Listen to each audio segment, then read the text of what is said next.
Welcome back. મહીસાગરના બાલાસિનોરમાં પાણી ન મળતા ગૃહિણીઓ ત્રસ્ત બની છે. રાજાપુરી દરવાજા પાસેના વિસ્તારમાં 3 દિવસથી પાણી નથી મળી રહ્યું. પાણીની સમસ્યાને લઈને જાગૃત નાગરિકે વીડિયો બનાવ્યો. છેલ્લા 3 દિવસથી પાણીની પોકાર છતાં પાલિકા તંત્ર મૌન છે.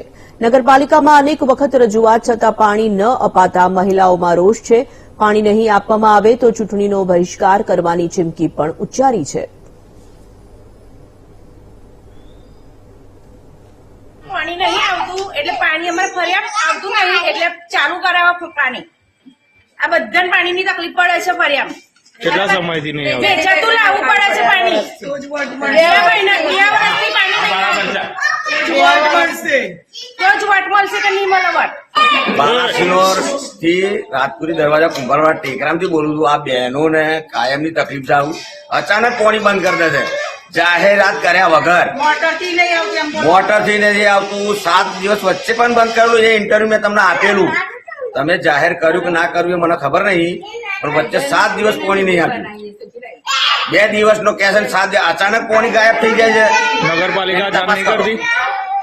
નગરપાલિકામાં કશું જવા જેવું નહીં.